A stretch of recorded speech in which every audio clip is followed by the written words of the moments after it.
He just pops in, says hello, buggers off. Hang on, let's see what we got.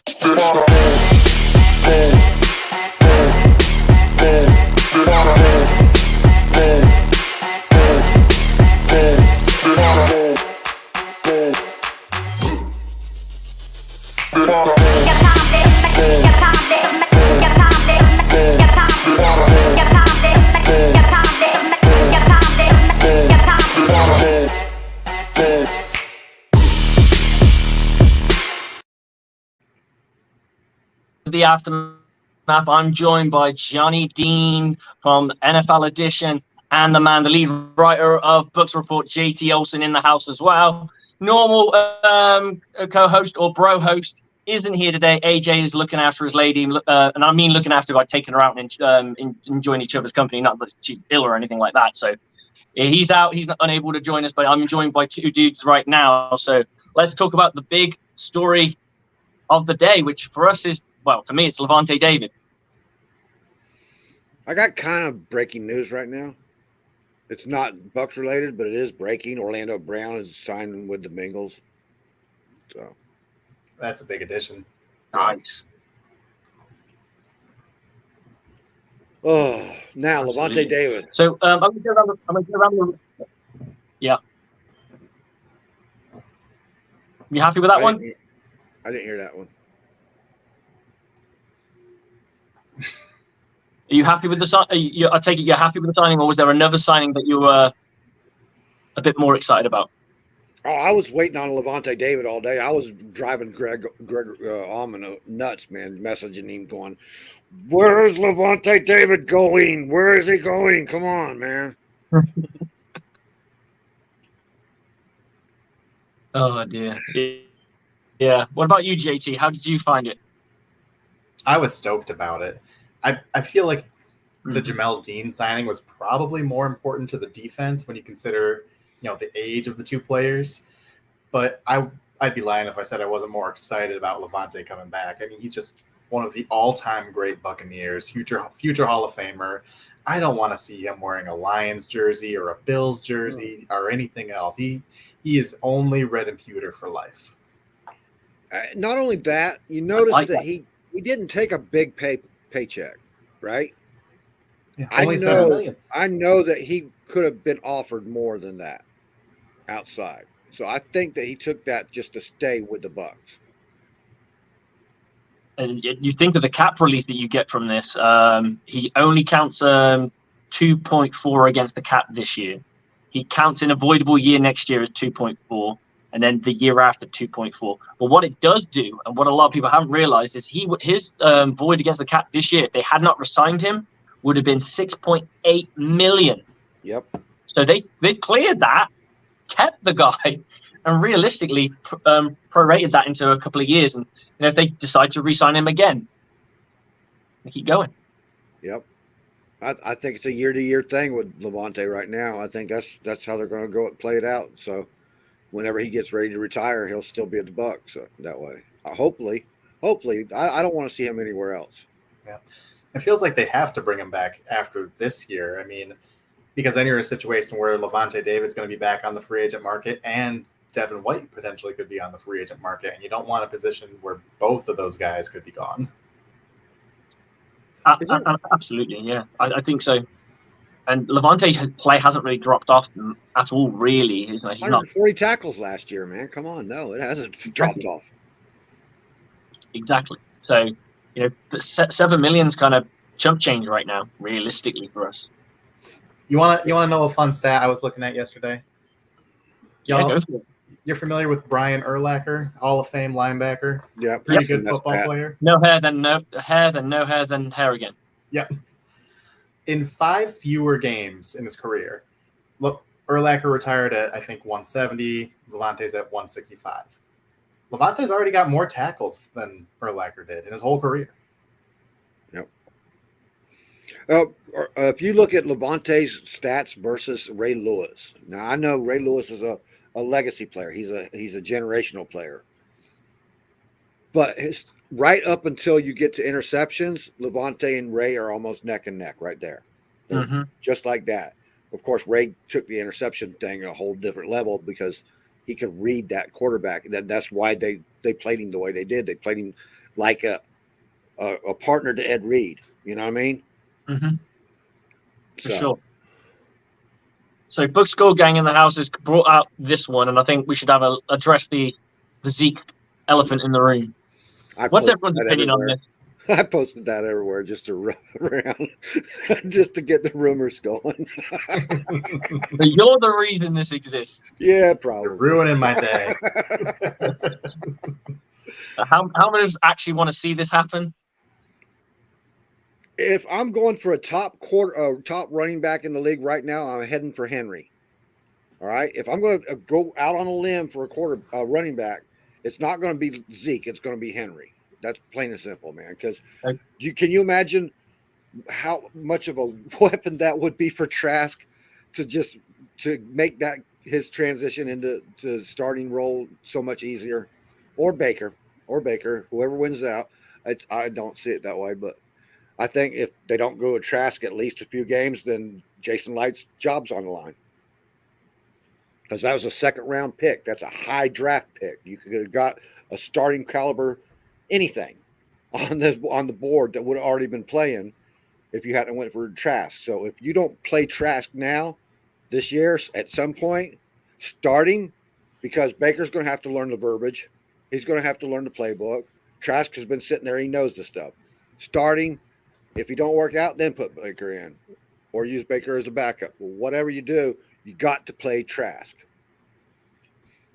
I think a lot of people want to see. I'll be the first one to call for Jason's head because that'll be his second round draft pick that he's blown. You go with the kicker on that last one. Yep. I mean, you can argue the conversation for Vernon Hargraves. You can argue the conversation for Howard. So look, every team whiffs. It's just this one's a bit crappy because you could have got a player that went on the field. Like I get where it's if they're a bust on the field, then okay, yeah, you didn't get it right. That's fine. No, it's not fine. Don't even hit the field, you're in trouble. But if you just sit in a guy for 4 years and then he just goes, it is a complete waste of a pick. You didn't get to see anything out of him. 100%. Yeah, I feel like that's something I came to term with 2 years ago when they drafted him. I mean, I felt like Kyle Trask never had great pro prospects. I always thought he was honestly an average college player, maybe below average. He was a pretty damn good college player against Alabama. That's where I saw him playing against competition that was up to that level. And they lost the game. They lost the game, but he had a good game, man. I'll say he had a really good college career. His resume looks really good. But I think a lot of that's a reflection of guys like Kyle Pitts and Tooney was there in Florida. I mean, he had really good receivers to throw to. I'll give Tooney more credit for that than Pitts because we see what Pitts is doing in the NFL. He's kind of the opposite of what Mike Evans was with Johnny Manziel. In college, he was there for Trask, but so was Tooney. You know what I mean? Tooney was a playmaker. Pitts came out with all this hype about he's the greatest player in the draft and blah blah blah, and then he just can't get him to the end zone. He's just a glorified wide receiver that don't have the body type to be. He can't take the hits, man. Just put it that way. Can't put his hand in the dirt. Yeah, he's got a little bit of the Julio Jones complex where he can't find the end zone. Yeah, exactly. Cade Otton, I think, has one fewer career touchdowns than Pitts at this point. Wow. That's pretty insane. That's pretty insane. And Bucs Score Gang in the house has gone with Brown has just signed with the Bengals, which we just did talk about, and he's also saying that we should have gone and got him. I just think that's way out of our price range right now. So what are we going to go into at left tackle with? Because everybody that was behind Donovan for a reason last year. Okay, everybody wants to talk about how bad Donovan was, but the people behind him were worse. And we saw that when Donovan was out for a few games because that was a bleeding sieve over on the left side. That's it. They're going to have to draft somebody. And they're going to have to move up to get a left tackle that's worth it because there's 5 left tackles in this draft, and after them, the drop off is immense. I mean, immense. Who are your top 5? The Georgia tackle, the Northwestern tackle. Yep. Who is that? Ohio State. Ohio State, yeah. Ohio State, yeah. Paris Johnson. And there's even a tackle out there that they're trying to push up. I can't remember his name, man. I'd have to look it up. Are you thinking of the one from Oklahoma? I think that is him. Yeah, Anton they're trying Harrison? to push him up, but his stats aren't his. He's missed a lot of time. Okay, and it's kind of like that guy they were talking about last week on the defensive tackle. Just they got him up high, but there's no telling whether he's going to be that good or not because he missed a lot of time. Mm-hmm. The one with his girlfriend died or his sister died of brain cancer. You know who I'm talking about? I don't actually. No. It sounds familiar. Like I know Brian Brissy. He Brissy, had a that's sister. him. That's what I'm talking about. His He's sister a died. defensive tackle though. Yeah, that said. Yeah, he did say defensive. I said it's similar okay. to the defensive tackle. Yeah. No, I see what you're saying. And they do have to kind of go and get somebody, and there is a bit of a drop off. They might trade up in the draft. It all depends on what happens with the rest of free agency, because right now the only thing let's look at the holes on this team, at the actual physical holes on this team right now. You're missing 2 starting ends. You have no ends unless you think Logan Hall is ready to rock and roll, and I don't think he is. You only have 2 linemen. Physical, actual linemen that put hands in the dirt that could go into a 3-point or a 4-point stance.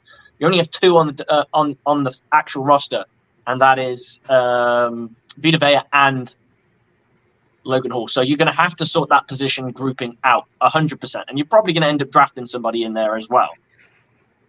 Then you got the left tackle position. Now there is talk about Tristan Wirfs moving over there, and he said he'd be up for it. Whether that actually comes into fruition or not, I don't know. He's still down a tackle. I don't want to be mix matching my tackles, because if you put him over there, then you still got to worry about the right tackle position. Tristan Wirfs is a natural. I don't want that messed up. He hasn't played no left tackle, so that's like changing hands, dude.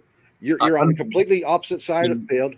I'm not disagreeing with you in the slightest. I don't like I'm exactly the same as you. I don't think it's what should happen, in my opinion. They should go and get a genuine left tackle, but it's probably easier to draft the right tackle than it is to draft the left tackle. It is. So that might be why they're doing it. And if they can there's still not a lot of tackles, period, in this draft. I mean, this is not the year to be looking for a tackle. And after last year, when we knew that we needed offensive linemen and they didn't even really make an effort to look for them, when Jensen went down and stuff, sure. I was like,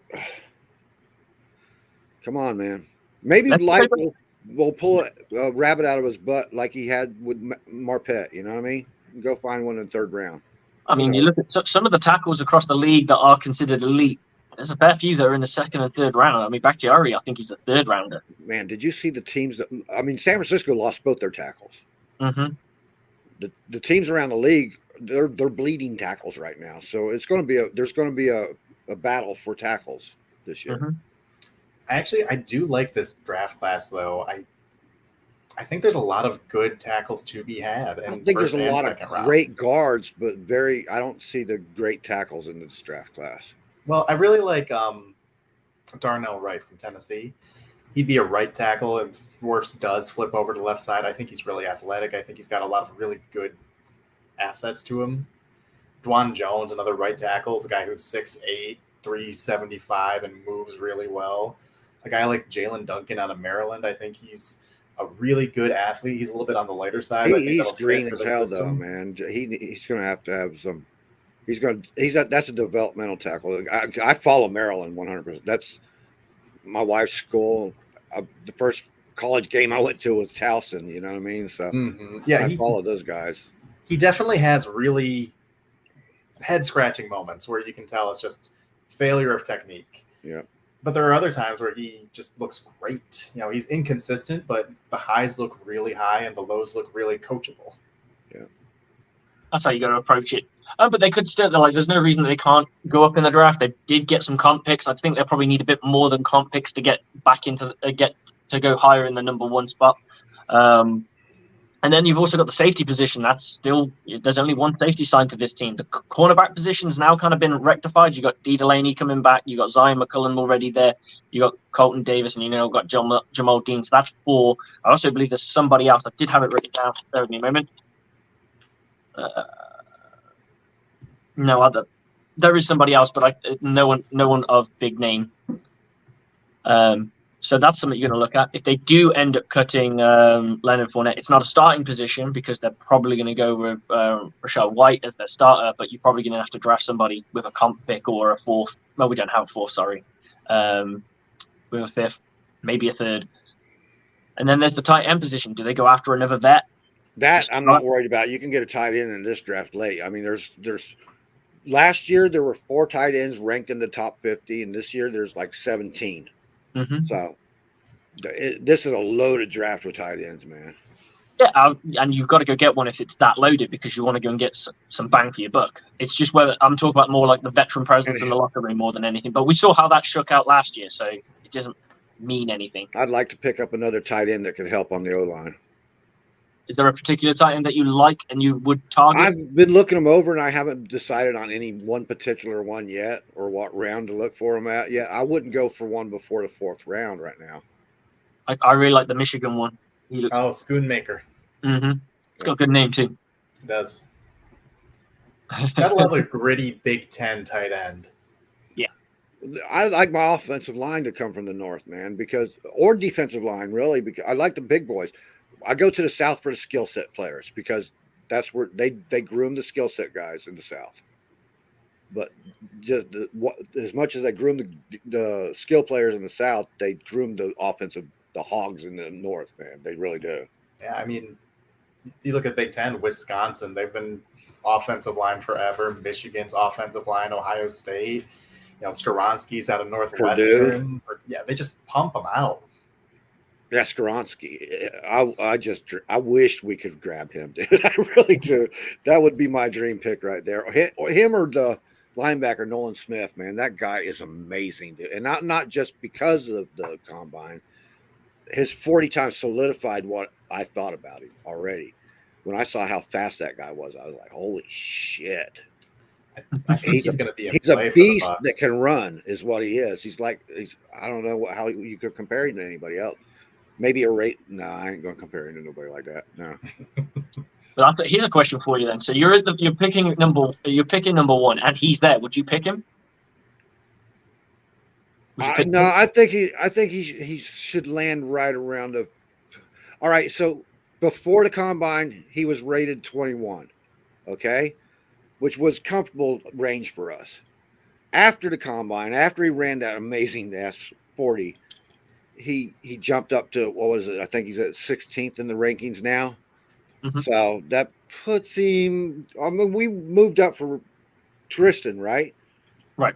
But as much as I love him, I don't want to move up for him right now. I would rather move up. If we're going to move up, get a tackle. Absolutely.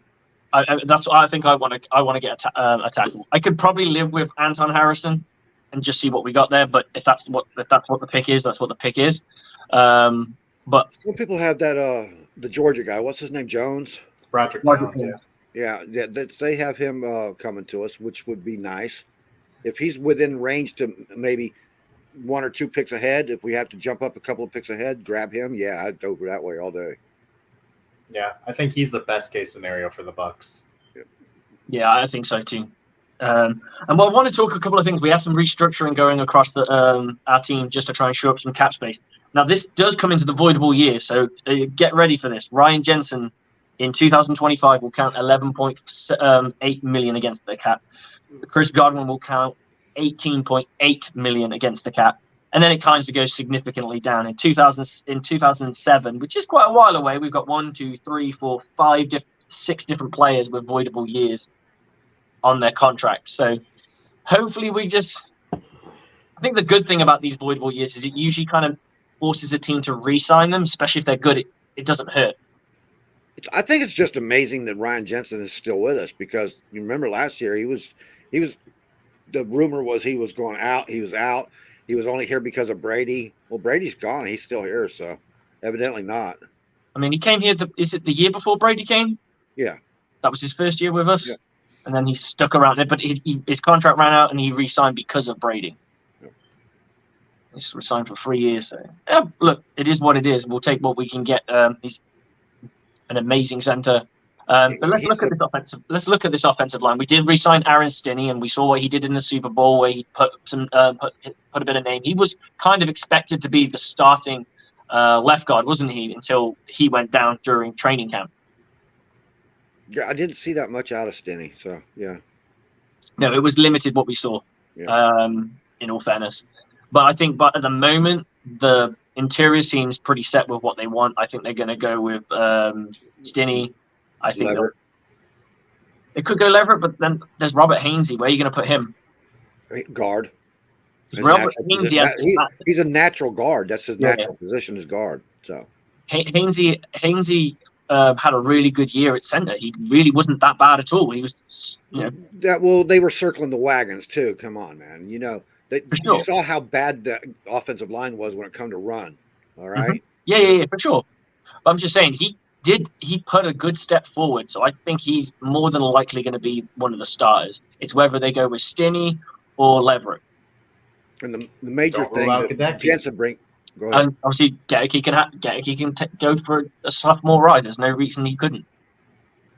When we lost Jensen's leadership, that's what I think was the biggest loss last year on that offensive line. You can play as well young guys, but as well, except for Donovan Smith. Right. He's not really. Donovan Smith is out there as a run blocker, man. He's a great run blocker. He's not a good he's not a good pass protector. And don't just blame all the offensive line. Brady did not come into camp getting together with the offensive line like he should have, especially knowing that it was a mixed match offensive line. Brady has always, 21 years, Brady came into camp early, got with the offensive linemen, got that chemistry working and stuff, told everybody where to put the towel and the baby powder. You know what I mean? And he just did not do any of that this year. Nope. None of it. So it's not all on the offensive line. We really don't know what we got with the offensive line because they didn't get developed last year. They got thrown together and mixed matched around, and I don't think Brady ever had any chemistry with any of them. Yeah, and I think another thing, Byron Leftwich did them no favors. No, I feel like he was still trying to call plays with Ali Marpet and Alex Kappa, guys who are 320 pounds, the power kind of run, and that's not who the Bucs have anymore. Gadeki's more of an athlete in space. Shaq Mason was more of a zone, get in space kind of guy. The talent they have wasn't set up for this power run game, and Byron the only run blocker adjusted. You had on the team was Donovan Smith. So the rest of them were all kids, really. Yeah. And Donovan Smith doesn't look like he's much of a leader, to be fair. I mean, I don't know. You lost all the leadership on that line. Just like, all right, the defensive line struggled last year, and I can point to two pieces of that puzzle why they struggled, and that was the loss of Sue and JPP. Those were your vocal leaders on that defense right there. And with them both gone, we love Levante David, but he's not a vocal leader. He leads by example. You know what I mean? Silent leader. And sometimes you just need to have that guy that will jump up and get in somebody's ass. Yeah, absolutely. I agree. But the time has passed now for us to get rid of those dead caps. Those voidable years on two of the guys that we could have re-signed, which is Hicks and Will Golston. They both had voidable years. One had, if I got it written down here somewhere, Akeem Hicks was $5 million voidable year, so we have to eat that voidable year guaranteed now. And Will Golston was 2.4, so we will have to eat those voidable years. I'm going to miss Will Golston. I really am. He could still get re-signed. It's just you won't take away his void. Still counts. Right. His void counts as of today. So the fact that they didn't sign him today means that 2 point. So if they were to sign him, technically, if they sign him to a $2 million deal, he really counts 4.4 against the cap. And they've really got to have a look at what they want to do. Is there anybody that we lost that you guys kind of like? All right, not extremely worried about, but like, damn, I wish he'd have stayed. Probably Goulston, to be honest. Yeah, he's my mentor this year. Last year it was Mentor we lost, and I was like, oh man, he was always good coming in after Levante. You know what I mean? Yeah, he was very good at mopping up, and if one of them went down, he could go in, and it didn't really look like we missed a beat. I'm glad we got Anthony Nelson back. I think there's a lot more development to come from him. I think he could really develop into instead of being more of a rotational piece, to be a full-time starter, I think. I've had a lot of hopes for him. The guy who's on my radar, who I'm going to miss, is Mike Edwards. And not as a starter, but I really like him as a rotational safety in terms of a ball hawk. Yep. Yep. Absolutely. I think he didn't show much as a bona fide starter. I mean, to be fair, the safety position was banged up all year, but he is one of those guys who plays better when he just comes in fresh and just gets it. Yeah, at one point, the year before last, he was leading the league in interceptions per pass attempt.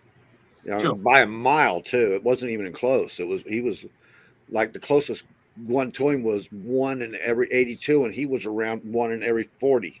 You know what I mean? I think part of it, when you're a quarterback, you're very aware of where the starters are, where the big time playmakers are. You're very aware of them. But when you rotate a ball hawk like that off the bench, he's only playing 20 snaps. If you overlook him for a second, he's going to make you pay. So just having that guy off the bench, getting him reps, he was a really nice piece to have. That was another nice thing about JPP. When JPP was on the field, they could play disguise defense a lot more. And the secondaries could eat a lot better. Mm-hmm. They could play freer. You know what I mean? Yeah, it does make a difference. Oh, Ben Cornett has joined in and put a comment here. You have to wring his neck, rein him in. What's up, Benjamin? Okay, so who is there a certain piece that you like now, or that we should go after, or I'm going to say we'll talk about the Baker stuff later. But is there a piece that you've got your eye on and hope the Bucs would take, or is there or in free agency? In free agency, because that's where we are right now.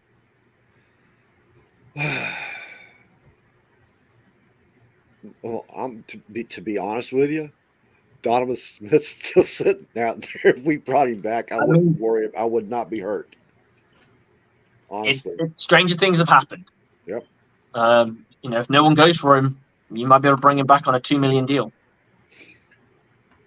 The best thing so far this year that I like is Canales. Yeah. Everybody talks about he has no experience. He's been with them guys for 17 years, man. He's got experience. Mm-hmm. I don't care whether he was stepping in that coaching role or what. He's been there. He knows what's going on, man. You know what I mean? And I like everybody's talking about Zeke. Mm-hmm. Okay, I had a little bit to do with that, but still. If I'm choosing between Zeke and Henry, who do you think I'm taking? Would that not excite Bucs fans right there to put King Henry in that running back room? Can we afford him? No, probably not. I mean, of course, but I think Henry's going to go to a team that he instantly takes over the top. A bit like I don't see someone like Atlanta signing him, or I don't see. It's going to be a powerhouse. Keep him away from the Jets, man. Come on. He ain't going to the Jets. I need him. You said it instantly takes him over the top. Well, they think Aaron Rodgers takes him over the top, but Henry added with Aaron Rodgers would definitely take him. But they got Breece Hall too, and he's a good running back. I don't know. I think it's going to be a team who's got a big chunk of cap space, because he's going to take it up, and it's going to be a team that's ready to go now. Probably a team with a rookie quarterback. I don't think he's going to take up as much cap space as you think. He's going to take up cap space, but not. He's not going to be the number one paid running back. I don't think so. They'd have to trade for him, wouldn't they? Or is he not out of contract? They'd have to trade and then work out a contract. And I mean, he's probably going to command something in the region of $12 million. That's brutal for a guy who's 7-8 years into the league. I think he was only making 11 last year. I don't think he's going to get an increase. I think he's going to take a less amount. to go with another team this year. It depends on who that team. I think the worse the team is, the more money it's going to be. The better the team is, yeah, you'll take a bit more of a discount. Well, you're going to have general managers looking at his injury hit report too. Oh, for sure. He's had a lot of miles because they ran him. Yep, and that's the point. Every other down, didn't they? So that's part of the problem. All those 1,000-yard seasons are going to play against him. Has he got a no-trade clause, or if they do find a suitor, he's going there? I don't know what the clause is. I know he wants out, and they've agreed to let him go. So if he wants out, it's probably because he wants to find a team that he thinks he can go win with. Well, I think what they're doing is they're just tearing the Titans apart. The Titans are just tearing down to rebuild. Yeah. Tear it down, try and rebuild it back to the Titan. But yeah, I mean, of course, if he came to the Buccaneers, would be chuffed to pieces, but I just don't see it happening. Too many other holes we got to fix. JT, who did you have at safety on your mock draft? Was it Stinnie Brown? Stinnie Brown. I've done a version with Stinnie Brown in second or third round. Mm-hmm. I think he'd be a really nice pickup. That's who I've kind of got, like that second or third round guy, depending on where, like, what falls down, that shakes out at least. But I like him too, so I think that kind of solidifies that spot because, as we were talking before, you've got to get a tackle. Mm-hmm. That's a gaping hole right now. You have to get 2 ends and a safety just to cover your starting defense. There's picks 1 to 4 already if you don't sign anybody. And then you got to get an offensive tackle. Mm-hmm. So absolutely. I think with his athletic ability and what he brings in terms of run defense, mm-hmm. I think he'd be a really good instant impact player. And he's not worthless by any means as a pass defender. I think he'll be better than Jordan Whitehead was because, he can cover down the seam because he's so fast, he's so athletic. So no tight end is going to run by him. I think he'd be a really great value. He's not perfect, but I think he can be a Cam Chancellor kind of role, but a better in coverage. Yeah. We already got that guy on the team. His name's Shaq Barrett. Dropping Shaq deep. He can play everything. Once after his initial year, where they played him in the majority of just pass rushing, and they found out what he could actually do, his mm-hmm. mobility, they put him everywhere, man. Yeah, Todd Bowles playing chess, not checkers. Absolutely. So, what do you think the first pick is going to be then, Johnny Dean? What do you think they're going to do? Oh, Jesus. I gave up trying to figure out what Light's going to do a while back.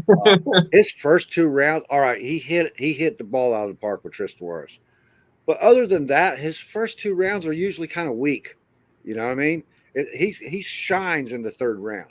That's where Jason Light has been lights out. He hits out of the ballpark every year on 3rd round picks usually. Where was Godwin drafted? He was drafted in the 3rd round, right? Mm-hmm. So and Marpet and Kappa and those guys. That's his area right there. I don't know what to think of his first 2 rounds. Now Tristan Wirfs gave me hope. Come on, but I'm not. Then we turned around and got Tryon, and I'm not impressed, dude. I like Tryon. I think his best football is still ahead of him. I think what they did was they bought him because of his body type, and they knew that JPP was going. Okay? But he is not JPP. You cannot keep playing him the same way you play JPP. You bring him in specialty situations where speed rush is needed, and then you'll be fine. But you can't keep him on the field all the time, man. Mm-hmm. I have to agree with that. I think they just need to work with him and learn how to add his counters because he seems to only have one move. For the NFL, it's going to kill him unless he's just, like you said, going to be a one trick pony, and they're going to use him for that one trick. But he needs to start developing an inside work back. He tried to develop a little swim move last year, I saw, but it wasn't very impressive. He needs to keep working. Hey, you never know. It's one of those things. He could take that next step. We don't know. We don't know, do we? So, but we do need to get somebody next. We need to get somebody next to Vita Vea, and we need some depth for Vea because Vea is right now the only guy on the team at that nose tackle. I'm tired of watching Vea taking on 3 guys and still almost. Well, hell, how many sacks did he get last year? 7? I think 6.5. 6.5, and that's taking on 3 guys most of the time because that's really high for a nose tackle too. Nose tackles don't traditionally get that many sacks. No. So and he's chasing Mahomes outside through the middle and outside around the end and stuff. Man, you gotta love Vea. You just got to. He is one impressive cat, dude. If you're there and Anton Harrison's there, you're at picking at 19, and you also have a good one of the better defensive tackles. Are you going to go DT?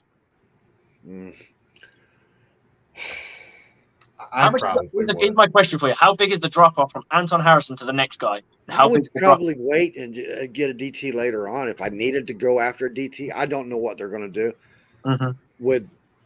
There's too many needs. That's why my dream pick this year. There's no expectations for the Bucs. There is no expectations for the Buccaneers this year. I would trade out of the draft, gather picks for next year, and then solidly load up the team. Then that's what I would do.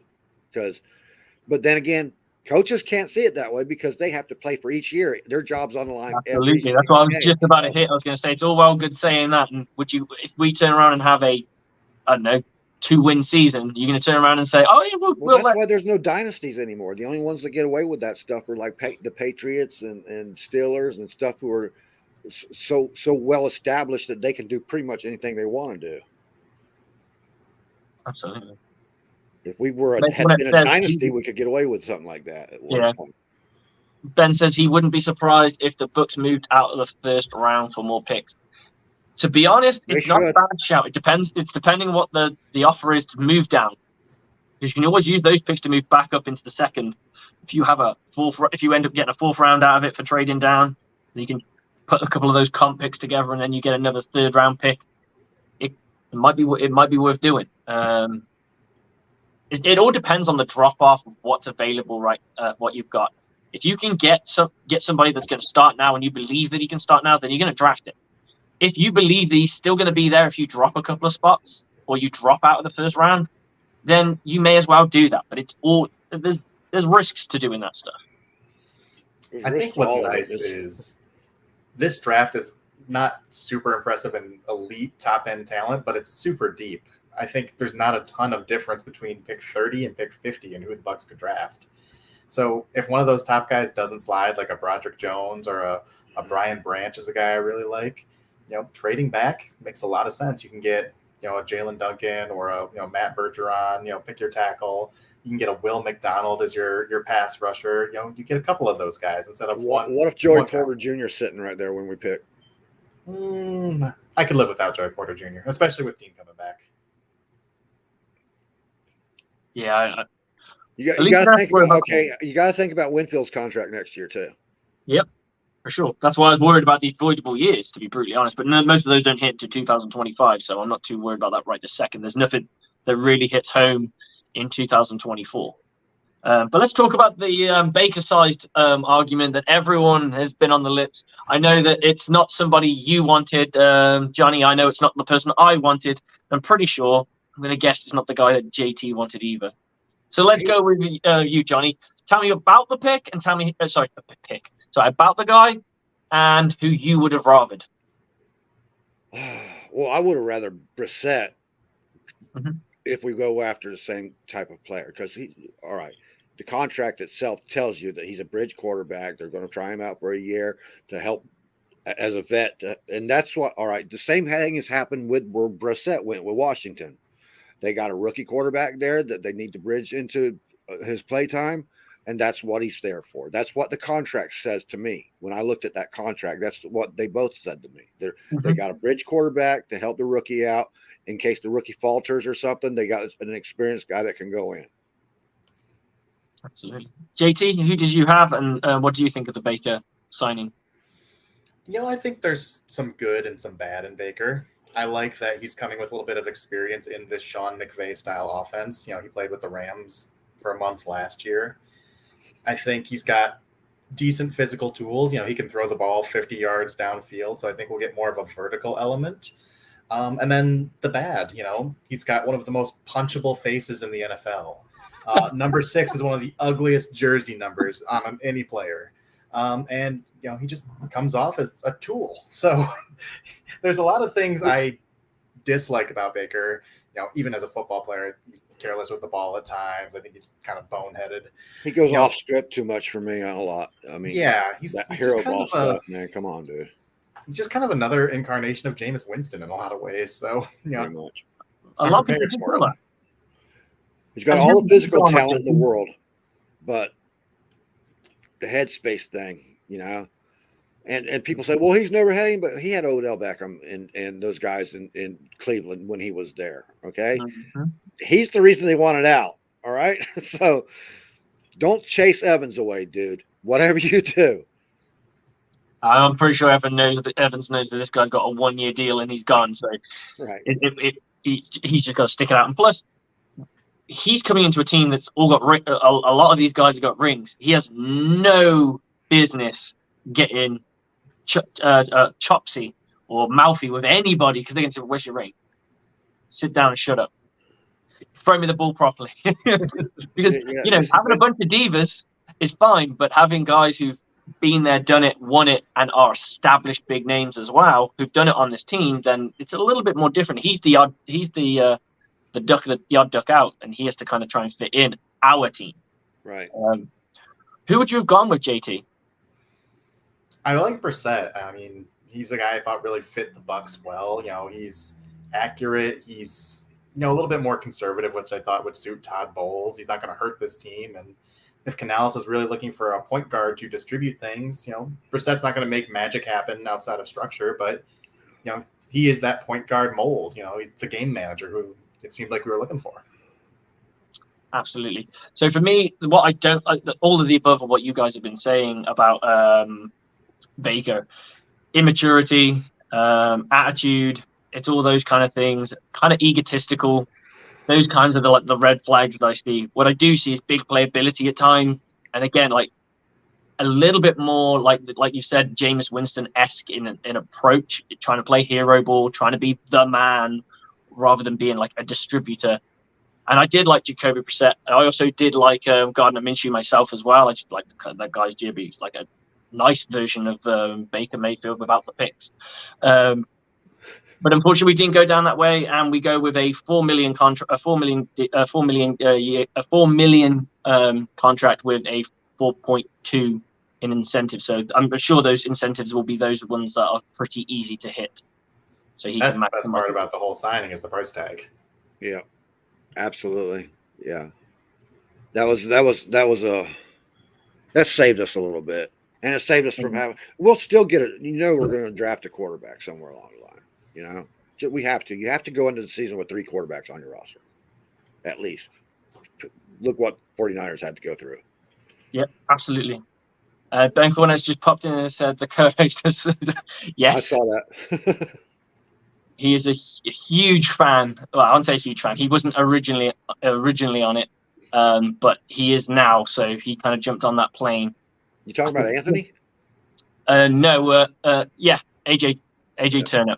AJ, he didn't like it originally, in the sense of like as a guy that we could be going after, and eventually kind of brought himself around to it. So yeah, he's quite, I wouldn't say psyched, but he feels like he's got it right, if you know what I mean. It's the right person for the job. The most important question about Baker Mayfield is, are Bucs fans going to be excited to see those commercials? You probably don't get. Did you get those commercials over in England, man? Yeah, we got those, but they've all dried up now, pretty much, haven't they? Just like Baker's career. Throwing humor out there, dude. Okay. I don't know. They could. I'm giving him the keys to the stadium. He can't go camp. No. Ray J's not for him. Oh dear, absolutely. So. Oh, he must be talking about Matt. Yeah, because Oklahoma. Yeah, that's right. Yeah, I think he still talks to me in glowing. I used to be a fan of his because I thought that he was better than he was. When he went to the Panthers, it kind of like, now we're seeing what you really are. You know, it did humble him, like Ben said here in a couple of comments ago. This is his fourth team in how many months? 9 months. Yeah, 9 months, 4 teams. So he's got to come in here humble. He was pretty humble with the Rams last year. So yeah, and I think he has to be because at the end of the day, you can't keep being an ass. It's not going to work. Like exactly. even James Winston, as much as some of the stupid mistakes that he make, he's still a pretty humble dude. Down to it. In comparison to someone like Baker. Baker talks about himself. I mean, I wouldn't be surprised that guy refers to himself in third person. You know, Baker wouldn't do this. After he throws an interception, you know, Baker wouldn't do this. Right? That's what I mean. But yeah, so he's going to get humbled pretty quick if he's not already humbled now. So, yeah. Do you see the book? Well, he's got to be humbled now because he did okay with the Rams, and still, even with what's his damn name, Stafford. Even with Stafford talking about retiring, they didn't see fit to keep Baker. Okay, so that's a red flag for me too. You know what I mean? That's a fair point. I mean, they did have him for an entire month. They got to see what he could do. They saw what he could do in regular season games. Absolutely. Are they in cap hollow as well? Yeah, they've been giving off everybody. Yeah, they don't get draft picks. They're trying to get some draft picks up, man. Yeah, but when you cut, half your defense, you trade Jalen Ramsey for a third. I mean, they're having a rummage sale up in LA. That's the team you got to watch out for. If the only question mark with that team right now is Tua. Yeah. I mean, if they didn't go for running back, I think Henry would have been a perfect fit there if they didn't have one. Yeah, I would. Yeah, because they went and got the guy from the Eagles. Yeah, but had they not, I think that's a perfect slam dunk for them because that does take them over the top. Yeah, it does. It's the only question mark for me there is Tua. I mean, and I don't want to see the guy die on the field. I really don't. I wish they wouldn't play him because it's your brain is not like a muscle that heals and a bruise heals up and shit.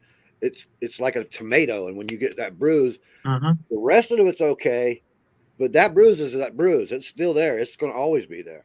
And then he's had 3 in 1 season, dude. Come on, man. I'm not counting any of the ones he's got in practice, not of the ones that he had. We're talking about the ones where he was almost, he looked like he'd been smashed to pieces. Yeah, there's a lot of other ones that we don't count, that we don't ever see.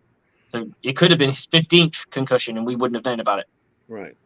Yeah, we've seen guys end their career early. I mean, how many years did Luke Kuechly play?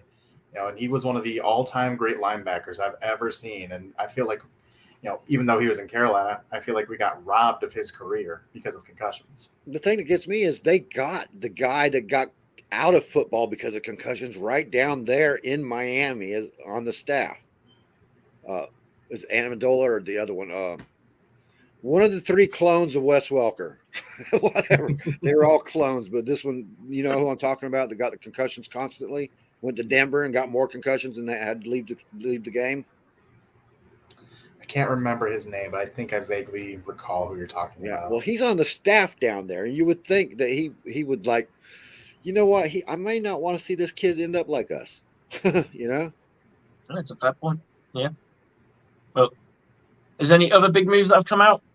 Because I've been at work, so I don't know I've only kind of kept an eye on the Bucs. I can't keep an eye on Brown to the Bengals. That's pretty big news. I wonder what that contract's going to be like. That's going to be a juicy one. Actually, I don't think it was terrible. I think it was only like $15.5 million a year. He might have took a cut just because he knows that's gonna. Well, they're a perennial playoff team right now, so they're knocking on the door. Their biggest hole is offensive line, really, isn't it? I mean, they have lost a safety and they've lost a couple of pieces here and there, but nothing that they can't really get back. I think they lost King or they let him go. Other than that, I don't. That's still a strong team, man. And as long as they got Joe Burrow, that they're going to be a threat until Joe Burrow retires, man. Exactly. Yeah. But I see the Buccaneers drafting a quarterback, but I don't think it's going to be early. No. I think It should be fifth round. All right, Stetson Bennett. I'm just using his. I know everybody. Whenever I mention Stetson Bennett, oh yeah, we got to get him. No, we don't got to get him. I'm just saying that type, that around that level, from Stetson Bennett's position, probably around fifth, sixth round. That's where you start looking at the quarterback. Yep. And there's a lot of people really surprised that we're going after it. Though it said, I think I read an article somewhere where they said it shows lack of faith in Trask. It doesn't. It's just smart play. It's smart GM. We've got one on the roster. You will go into the season with 3 quarterbacks. It's a guarantee. Exactly. One of them. Some teams tend to keep one just on the practice squad, but some people carry 3 on active roster. So we were always going to sign somebody, and why not sign somebody that you think could actually start if the shit does hit the fan? You know, Ryan Griffin's on another team. Is he? Ryan Griffin is on another team, dude. And he can hold your quarterback up, and he can hold a clipboard well. Yeah, I'm like, what a career! Coach, I think. What a career, dude! And Leonard Fournette hasn't gotten a team yet. No, he hasn't been cut yet. He hasn't been officially released. I thought he had. He hasn't. They're waiting for after the league new year. Oh yeah, save the guaranteed money counts differently, because they could technically get rid of Shaq now, and he would cost very little to get rid of. And if they did it yesterday, it'd have cost something like $23 million instead of, and his contract's 21. Now he'll probably cost $3 million to let go, and they recoup a shit ton of money if they want to go down that route. I don't think they will, but Ben's got me cracking up over here, man. Oh God! That's in Cologne. Oh dear. I mean, Stetson Bennett isn't a bad choice. I mean, he's been in a pro offense. Todd Monken. Mm-hmm.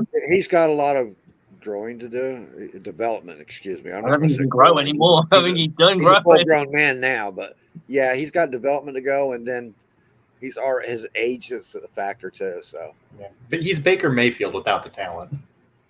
Yeah. Skipped the combine only to get arrested. Not a great look. I mean, that's not a great look, is it, Nick? No, it's not. Okay, guys. Well, I'm about done because it's about 3 a.m. over here. It's about 3:30 in the morning here, so I'm going to get going. And I believe that you guys are in a different time zone now as well. Yeah, it's 11:23 here. Still pretty late for me. I've been up all day going to doctors and stuff with my wife. So. She okay? Yeah, working it out, man. Working it out. Yeah. So, without further ado, Johnny, tell us where we can catch you. Thursday night, NFL edition for the time being. And I am retiring, so I will be turning the reins over to Alex Loosemore on May 4th. But until then, catch us Thursday nights, NFL edition on Facebook, YouTube, Twitter, wherever. Cheers, Johnny. Much appreciated, brother. No problem. Have a good day, man. JT, now it's your turn. Where can we catch you? I know you're a writer for Bucs Report, but tell us what else you've been up to and what you're going to be up to. Yeah, you can catch my podcast Wednesday nights at 9:30, actually recorded just before I jumped onto this one. We are the Creamsicle Chronicle podcast, me and my co-host Garrett Ballard. And then again, you can find all my written work over at bucksreport.com. And, we're going to be jumping into a lot of draft coverage now that we know what the Bucs roster looks like. We can really start to focus in on the positions and the player profiles and really get a good feel for who the Bucs are going to target going into the draft. Awesome, man. Much appreciated for coming on. It's always a pleasure to have you. And I will see you soon. See you, man. Much appreciated. Thanks. Yep. Take it easy, brother. And you. Okay, guys, that's the end of the show. It only had to be a short one because it is a little bit late over there for you guys and late for myself. So, and it was a bit of a last-minute addition as it is the league new year. So The Buccaneers retain Levante David and Jamal Dean. I always said that we're going to be our marquee signings for this year. Aaron Stinnie's back, which is always great, and we've had a bunch of guys rework their contracts, so we have a bit of cap space to work with. Next things that we're going to find out is probably a few more restructures. We're probably going to have people like Mike Evans will be restructuring. Shaq Barrett could be restructuring, and that will free up a bit more money. Hopefully not too many dead voidable years on their contract, and then hopefully we can pick up a few more pieces. Anthony Nelson's back. I'm pretty happy about that myself. And Baker Mayfield is now the Tampa Bay Buccaneers quarterback. Who'd have knew that would have happened? If someone would have told me that 2 years ago, I'd have probably laughed in their face. But he is our quarterback, and I will stand by him until he's out of the building. And of course, we'll critique him as per, and we'll see if Kyle Trask is Trask or trash.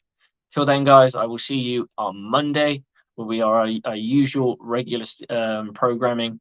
I'm not sure what time it's going to be because it's all about you're in a different. You've just had your daylight savings, but until we can work that out, it will be either 8 o'clock or 9 p. It'll be either 9 p.m. or 10 p.m. depending on what's coming up. So, guys, thanks again. It's always a pleasure, never a chore. And Bucs on me, Bucs on 3. 1, 2, 3, go Bucs!